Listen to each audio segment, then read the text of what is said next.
Hi guys, good morning. ഇന്ന് ഞാൻ എൻ്റെ ജീവിത കഥയാണ് പറയാൻ പോകുന്നത് കേട്ടോ. എനിക്ക് അച്ഛനില്ല, എൻ്റെ അമ്മയും ഞാനും കൂടി ഇങ്ങനെ ജീവിച്ചു വരുമായിരുന്നു. ഒരു ദിവസം ദുഷ്ടന്മാര് ഒരു വണ്ടി കൊണ്ടുവന്ന് എൻ്റെ അമ്മയെ പിടിച്ചോണ്ടങ്ങ് പോയി കേട്ടോ. അപ്പം നമ്മുടെ നാട്ടിൽ നല്ലവനായ ഒരു നേതാവ് ഉണ്ടായിരുന്നു. പുള്ളിയോട് ഞാൻ എൻ്റെ കാര്യങ്ങളെല്ലാം കരഞ്ഞു കേട്ടോ. നേതാവ് എന്നെ ആശ്വസിപ്പിച്ചു കേട്ടോ. എന്നിട്ട് കുറെ സമയം കഴിഞ്ഞപ്പോൾ ഞാനും നേതാവും കൂടെ വണ്ടിയുടെ ഇങ്ങനെ ഓടി ഓടി ഓടി അവസാനം നേതാവിൻ്റെ അറിയാമോ, വണ്ടിയുടെ താക്കോല് കൈവശപ്പെടുത്തിയിട്ട് പയ്യെ ആ വണ്ടിയുടെ ഗേറ്റ് തുറന്ന് എല്ലാ പൂച്ചകളെയും വെളിയിലാക്കി, എൻ്റെ അമ്മയും വെളിയിലാക്കി. പിന്നെ അവര് നമ്മളെല്ലാരും കൂടെ നടന്ന് നേതാവിന്റെ വീട്ടിലെത്തിയോ. മനോഹരമായൊരു കൊട്ടാരം.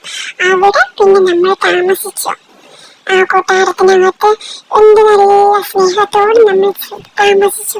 പിന്നെ നേതാവ് എൻ്റെ അമ്മയെ വിവാഹം കഴിച്ചു. എന്നെ സ്വന്തം മോനായി വളർത്തി. അങ്ങനെ ഞാനിപ്പോ എൻ്റെ നേതാവിനോടാണ് ഏറ്റവും കടപ്പെട്ടിരിക്കുന്നത്.